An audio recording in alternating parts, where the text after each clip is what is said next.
Hey, good people, welcome back to my channel.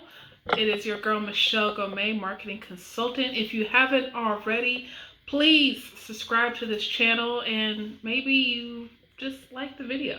You can like it now, you can like it later, just like the video.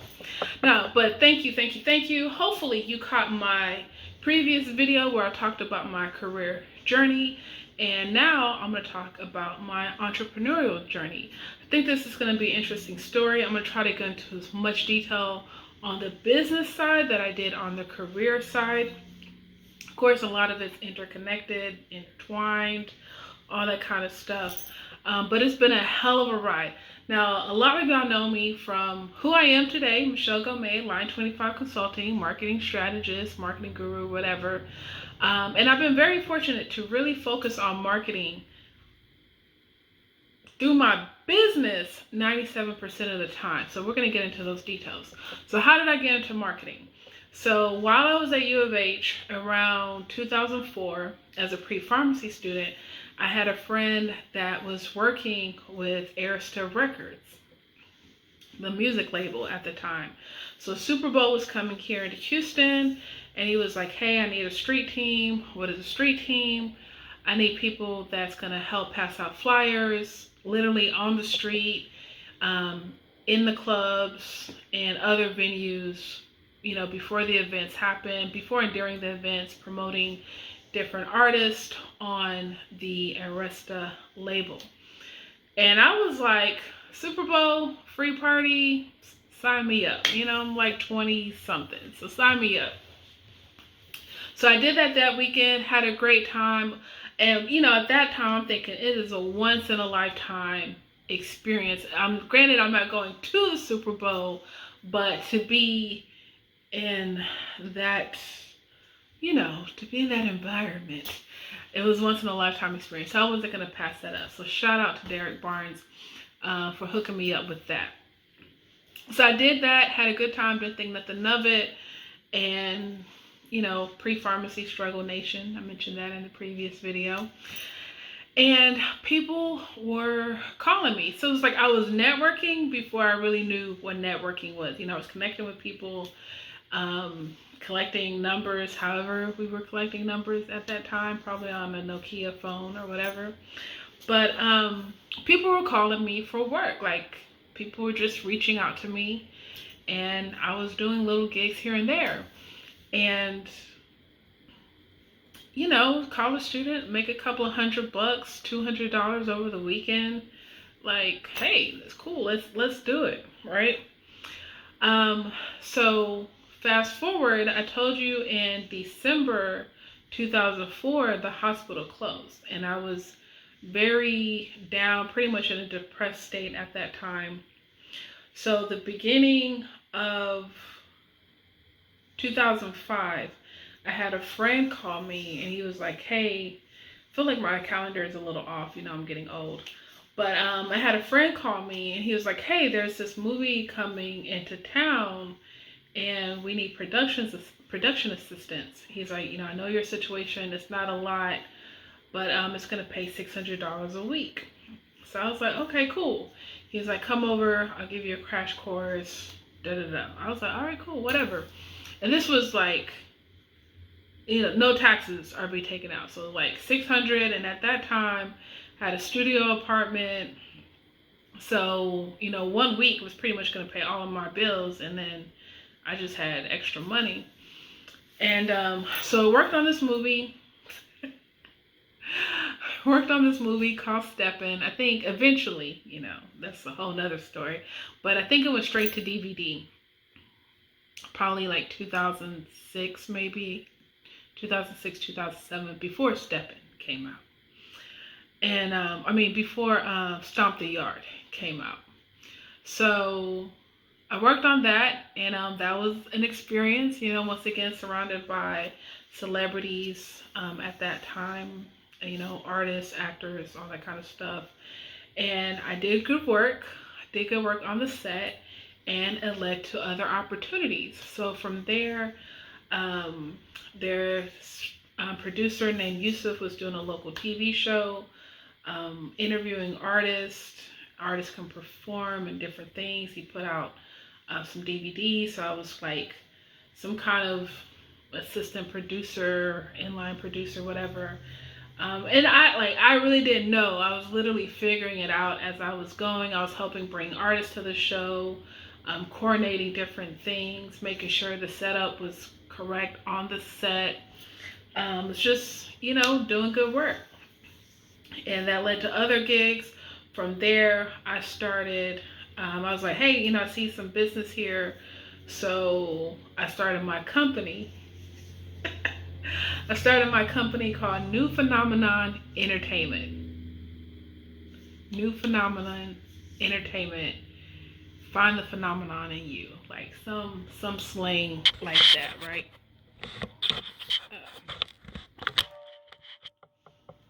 And so that was my company. That was my first marketing company. It was doing entertainment, marketing, music promotions, things of that nature. I'm not going to touch this again, so just whatever. But yeah, so I had New Phenomenon Entertainment. From there, I was still doing PA work, production assistant work, doing different music videos. And so at this time, it's in the summer, so it's hot. The weather's good. And Houston was hot because we had Swisher House, Paul Wall, Mike Jones. They were signed to Atlantic Records, Warner Brothers. So Houston is like the place to be during this time because all of the artists are getting signed. So videos are here. I worked on, oh my God, Bun B Trill video, if I'm not mistaken, with Jeezy. Slim Thug and Jeezy Diamonds. I did Lil Wayne Fireman. There's just so many videos, maybe a few Trey the Truth videos. So many videos were just coming across. It was just crazy at that time. A few club promotions. I didn't know what I was doing, but it's like whatever I can get my hands on. And once again, a couple $100 here, there. It just went a long ways for me at that time. So then MySpace came out. Right before MySpace. So with me doing all of these promotions, music videos, I started writing. And it was Crunk magazine and a few other magazines. I think Crunk, Against the Grain, and just overall freelancing. So when artists would come into town, especially at music videos or events, I would interview them or I would do concert reviews. And getting paid $50, $75, $100 for each review or article. And then the magazines would send me CDs, literally in the mail, CDs in the mail. I would listen to it, I would review it, or the labels. I was on the email list for all of these labels and managers, so I was getting press releases and informations, bios. And then I would set up interviews for these different artists and write the article and sell it to a magazine or whatever the hustle was, right? So I had a chance to interview Pitbull, Terrence J. I was even at the casting call when 106 & Park was, were they starting? If it wasn't 106 & Park, it was another BET show. Doing that casting call. I think I interviewed Jay Holiday. Eventually I got to my website, and then I had a friend interview Vivian Green. So it was just a wild time. David Banner. It was crazy. Good times. So it was just a crazy thing. So anyone I could grab, I would interview, try to get the article, and write it, get paid from the magazine. So fast forward, MySpace pops up. Crazy thing, email marketing was really popular at that time. DJs would send e-blasts of new singles for artists, and I was on those email lists. But so it's like all of this is like kind of making sense. You're getting these e-blasts, what we were calling e-blast at the time. MySpace was coming out, so a lot of artists were putting their music on MySpace. And what I would do, because I had these connections with their articles, was like, I'm going to become a publicist. So what I would do, I would reach out to the artist. I was like, okay, I can write you a bio, press release, and an article in XYZ magazine for like $400. These are indie artists, so they were, soaking that up. It's like all these magazines were hot. I think Ozone was like the hottest indie magazine, and then of course you had Source 5 and all that kind of stuff. I wasn't there yet. My PR game wasn't there yet. But there was these bunch of indie physical magazines and websites that were hot. And I had a few connections. So that was my hustle. It's like I can write your bio, press release, and an article, $400 or $500, get you in a magazine, get a handful of those, like get 3 or 4. I didn't need much, but you get like 3 or 4 of those a month. I was good to go. So got on the MySpace hustle. From that, I started my website, newphenomenon.com, on WordPress in 2006. Around 2006. Now, I didn't know WordPress wasn't a lot. I didn't know much, but you would literally just have this long article, Q&A, or a press release, or the interview that I did, and I would just have it on my website, and you just have to scroll for days. And then of course when you were promoting that, it's like you wanted to get on different bloggers' blog rolls. So that was how you kind of promoted your blog at the time. And like some of the people that were hot were like Nicole Bitchy, or XO Nicole, like she was hot. And then oh my god, I can't think of this chick's name, but she has the podcast on Joe Budden's platform. It's like I see her face in my head. Obviously worked with Nipsey Hussle. She's blown up, doing great things. And sometimes I wonder, like, man, if I just stuck with it, I probably could have been on their trajectory or something. But so from once I had my website, I would put that was included in my package. Like, I can get you on XYZ websites and all this kind of stuff. So that was my hustle. Now, the thing with that business, what hurt me as just a first-time entrepreneur in general, especially with the music industry, and every industry has this, but with the music industry, overall, things just shut down. When you get, especially when it gets cold, when you get into the holidays. So that November to February, it's just, for me anyways, it was just dead silence. It was radio silence. And I didn't know how to navigate that. So I did have a little bit of money saved up. I wasn't making a lot of money, but I didn't have a lot of money saved up because it's like I was just trying to get by. But it was just like no one's doing anything. It's time to take that. The weather's not good or as good, and it's really time to spend that time with your family. So learn that lesson real quick. All right. Shit just dries up. Not having a pipeline of projects. And from that experience, I knew, okay, it's like, I'm not built for this. I'm built a little bit different, which was music, entrepreneurship, all that kind of stuff. And so I decided, this is what happened. This had to be 2006, 2007. And I was literally at the club, and Chamillionaire was getting celebrated for his Riding Dirty song going platinum, and he was getting a plaque. And I remember thinking, it's like, man, I want to be celebrated like that one day. And I was like, I need to go back to school, like in the club. These were my thoughts. It was really weird. So I decided to go back to school, went back to the junior college because there was still some prerequisites that I needed to do.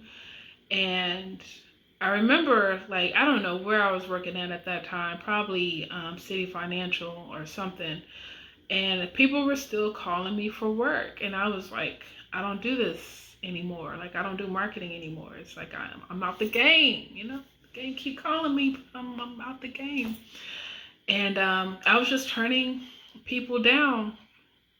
And it was crazy because I remember it was just weird. Like, I don't want to say people Googled me, but I had written, somehow I was talking to my boss at the time, and I showed her the magazines I had written for, and she was like, oh my gosh, wow.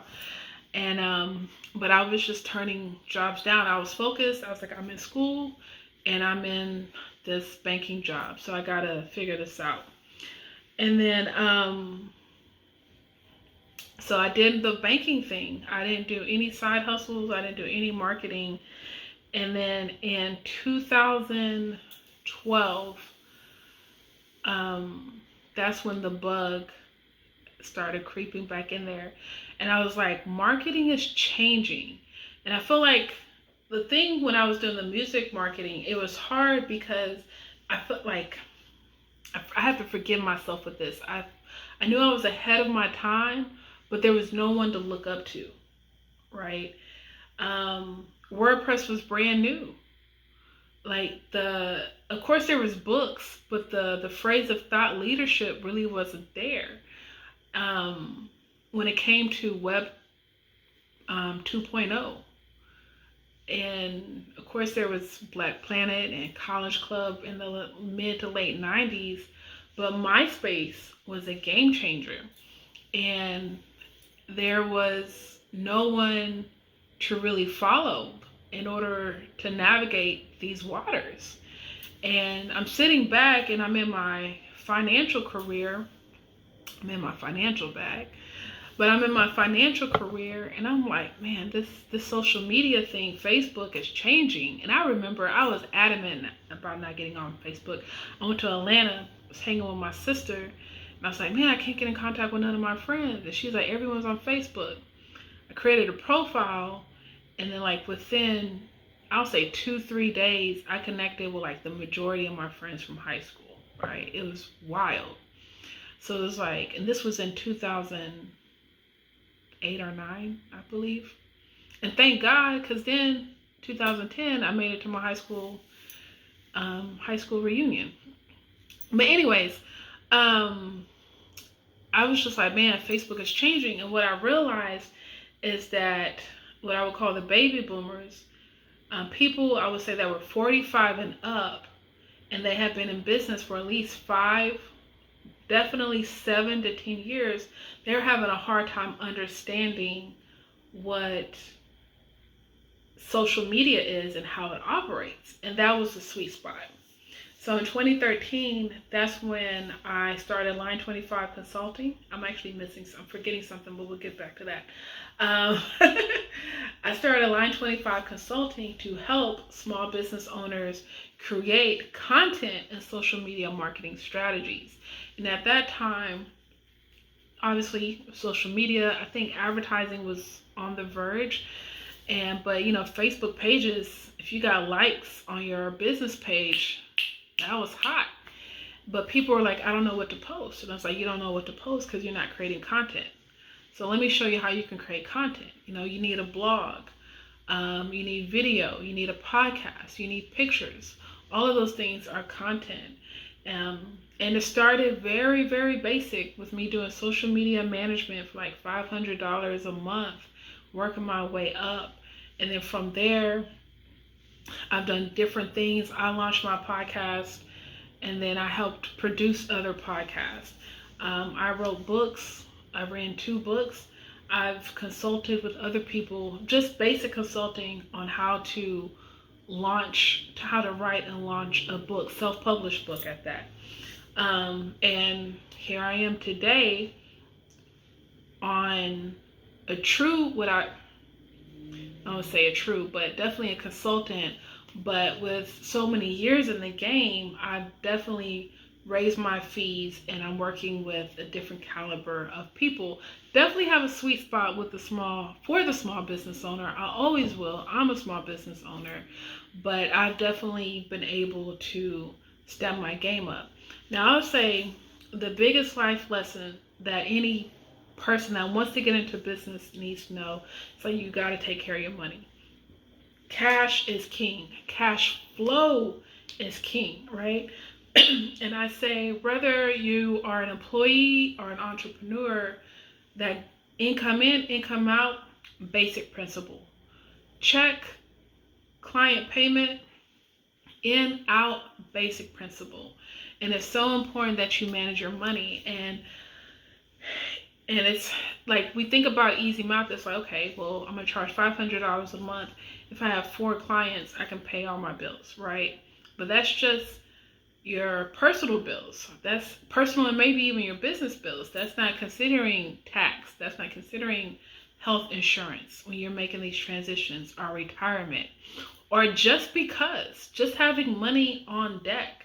And those were some of the struggles that I had early on, and why I would go back and forth between job, all in, job, all in, job, all in, job, don't tell anyone that I'm working, and now I'm all in, right? One thing that I am missing, I don't want to talk about it too much, but while I was working in finance, I was actually trying to start a nonprofit. It was called Financial Achievement, where I wanted to do financial literacy, specifically for the African American community. And once again, just a little bit too early. I didn't know anything. I didn't have the true resources and support that I needed to guide me. Also, with some of the financial companies that I work with, it was a conflict of interest. That was another reason why I wanted to get out of the financial industry. Once again, it was just heavily regulated. So I've had businesses. Looking back, I know I'm unemployable. My parents have been side hustlers, entrepreneurs. My brother has his own marketing business. I really think it's in our blood, in my blood, to be a business owner, who I am, right? But it's a hustle. It's a different kind of hustle. And it's not built for those. It's not built for the weak. It's not built for the weak. But I am so happy that I have been patient with myself on this journey, because I am feeling good. I am feeling great. And this is success, right? Being content, being happy, being able to have freedoms to spend time with family and friends when they need it the most. Someone asked me recently, like, what's the best thing about being an entrepreneur? And we talk about lifestyle, the vacations in the middle of the week, and going out to eat and all this kind of stuff. But what was really important is when the snowstorm here happened in Texas, and I was able to help my mom for those 30 days to get her house in order during the day, just helping her, cleaning it up, contractors coming in and out, whatever needed. And it was hard, work was piling up, and I had to, do the work later. But just being available in the middle of the day. If I had a job, I don't know what, I wouldn't have been as available. I just wouldn't have been, and I don't even know if my work performance would have been the same, because I would have been extra tired. So freedom and flexibility in entrepreneurship is priceless. I can probably do another video on the top 5, 10, 15, 20 reasons. But I'm not going to say it's better. Once again, they're two different challenges. You just got to pick what's best for you. There are people in corporate that are killing it. Corporate tech, whatever you want to call it, they're killing it. And I definitely respect them. And I wish I had that patience, discipline, and opportunities that they have had, or I probably would have stayed, right? So that is my entrepreneurial journey. Oh, it feels so good talking to y'all. It feels so good getting this stuff out. I hope you enjoyed these stories about me. As we go further along, I'm definitely going to get into the nuts and bolts of how I operate my business and things that are going on in my business. But I just wanted to take some time so you can get to know me. You can get to know me. So if you haven't already, go ahead and like that video. Like it. Drop some comments below. I would love to hear your opinion. What is your entrepreneur journey, right? Do you have a channel that I need to follow? Or maybe you can share your story in the comments. I look forward to hearing from you. And if you haven't already, go to Instagram and follow me at Michelle Gourmet. And yeah, always a pleasure. I believe in you.